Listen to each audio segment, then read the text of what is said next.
Hello and welcome to another episode of Blue Alpine TV.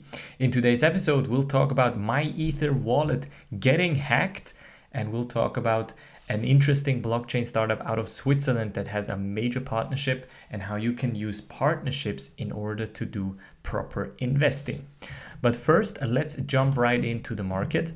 Market looks very, very good today.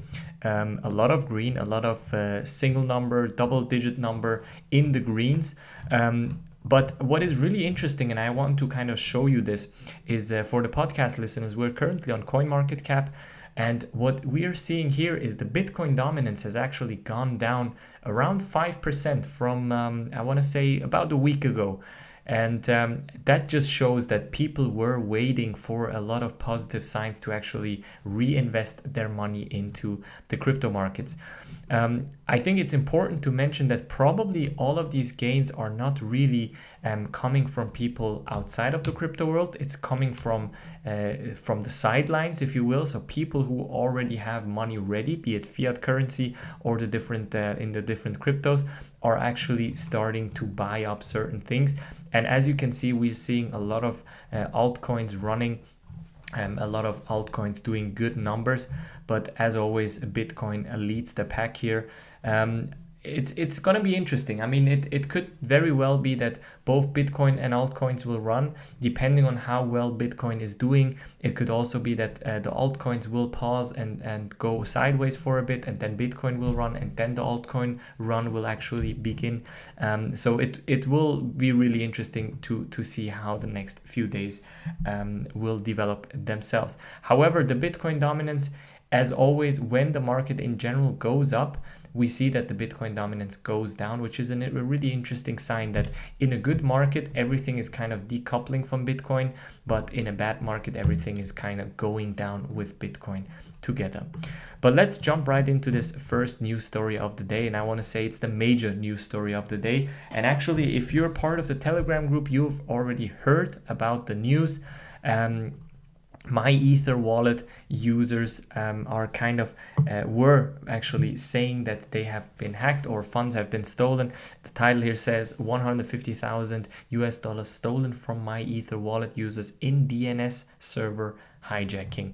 So the users of MyEtherWallet, a web app for storing and sending Ether and Ethereum-based tokens, experienced an attack Tuesday that saw users of the service lose around $152,000 US dollars worth of Ether. So MyEtherWallet, it's a website where you can create an Ethereum wallet. It's free, and you can also store Ethereum-like tokens. So ERC20 tokens can also be stored on MyEtherWallet, and it's a super popular website. And while first people thought that MyEtherWallet got hacked, what actually happened was that DNS servers have been hijacked to resolve myetherwallet.com to a phishing website. So what exactly, how exactly does this work? You have to imagine DNS server is kind of like, or a DNS lookup is kind of like a phone book or a phone book lookup.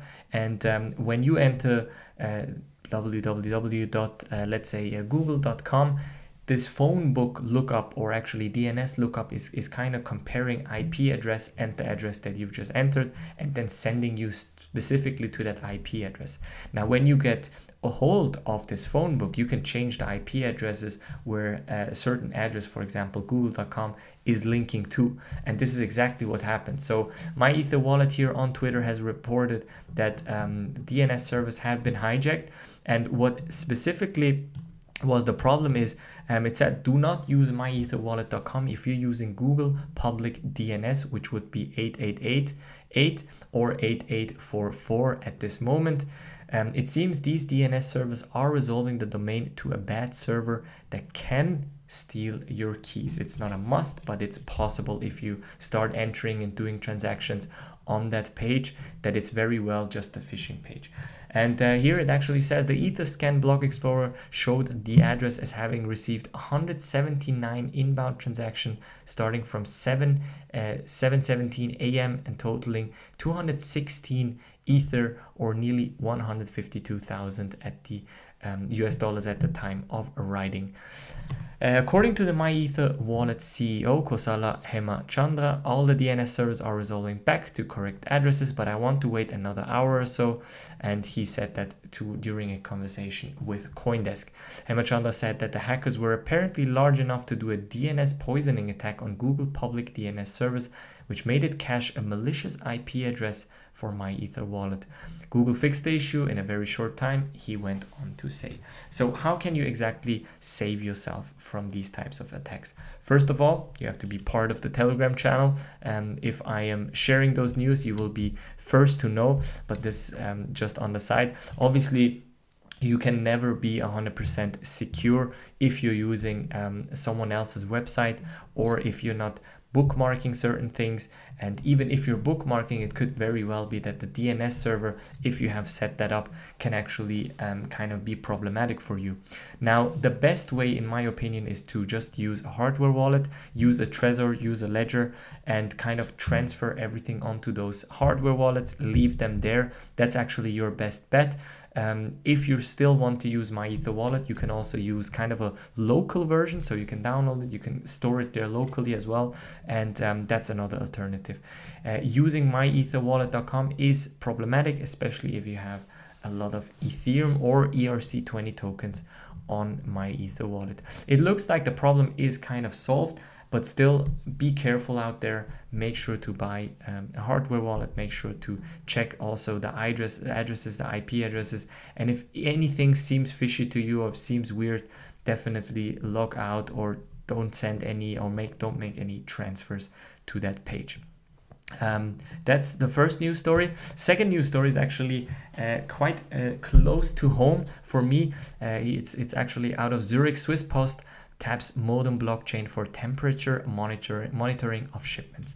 Now, why are we talking about this? So Modem is a Zurich-based Swiss blockchain startup, and what they are building is kind of sensors that are tracking certain metrics like temperature, I think also how much sun is coming in, certain metrics that they are tracking with their blockchain, with their sensors, that are then being saved on the blockchain, and using smart contracts and IoT, kind of like going into this interesting ecosystem of, for example, shipments. Now, Modem is kind of focused on pharmaceutical shipments. So as you know, Switzerland, especially Basel, has a huge pharmaceutical area. And this is also like kind of Modem's core business. Now, the Swiss Post obviously also transports pharmaceuticals and medication and all of these things. And certain medication and pharmaceuticals have to stay at a certain temperature. And in order to check that, Modem is building those kind of chips. And now, this is a really interesting partnership, because if you know Modem a little bit, if you've done your research a bit on them, it actually shows that the bunch of founders are actually have their backgrounds in pharmaceuticals. So it's actually quite interesting that they are doing this partnership with Post. Now, for you as an investor, obviously, this is a good sign. If you're invested in Modem, or if you're planning on investing in Modem, definitely look at that project and decide for yourself whether it makes sense. Now, what is, however, the essence, in my opinion, of this story is essentially this. The blockchain-powered solution, if successfully deployed, would ease the regulatory burden on the pharma industry. Following recently mandated rules, under new EU-wide regulations, pharma companies are required to ensure that temperature conditions are maintained within acceptable limits during transport, with proof to show that the quality of shipped medicines aren't compromised. Now, this is really interesting. Now, if you're investing into different blockchain projects, the first instance that you look at is obviously, what is that project specifically doing? Now, if you wouldn't know about the EU-wide regulations, you would think that maybe this is not an actual problem. But if you just read the project overview of Modem, you would think, oh, maybe that's interesting, all of these things. But if you're actually if you're actually aware of the regulations and the new laws that, for example, an EU is passing, or even the US is passing, then you can also do kind of your investments based on that. So it kind of makes sense to be informed about general new laws, new regulations that affect certain industries where blockchain might actually be interesting. Because if you're doing a right investment that, for example, will put Modum into the number one spot for, let's say, pharmaceutical transporting, then this is a huge thing for you as an investor. Let's say because the EU has only allowed one company or two companies to produce those chips, and Modum is one of those. That could be huge for Modum. Now, I'm not saying that it is. I'm just saying I'm making an example out of Modum because I think, while I still believe in the project and the product, it's really interesting. I do think that for you as an investor, it's really important to think about also beyond the existing industries that you know and understand. One good tip that people generally give you when you're investing is obviously to diversify your portfolio. Now you do diversify by buying different stocks, by different options, by different cryptos, for example. However, what people are then doing wrong is just to be kind of diversified within one industry. So it could be that, let's say you want to invest in technology, you buy Google stock, you buy Amazon stock, you buy Netflix stocks. Now all of these stocks are kind of in the same category and same industry. What you need to do is also diversify beyond the industry that you know best, which could be, for example, pharmaceuticals and all of these things. Now, this is really interesting, and I think you should keep an eye also on different industries if you want to invest into blockchain technologies, because blockchain technologies isn't just coming from fintech. It's not just coming from currencies and financial world. It's coming from all sides. And you have to place yourself accordingly as an investor to make sure that you're kind of getting all of the upside of this industry.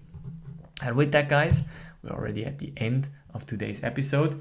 Make sure to like this video, subscribe to the channel, subscribe to the podcast, join the Telegram channel. This week we'll start with the short analysis of interesting coins out of the top 100. Maybe Modum is next, so we'll see. Join the Telegram channel. It's in the video description or in the show description of the show notes of the podcast. I'll see you tomorrow. Take care.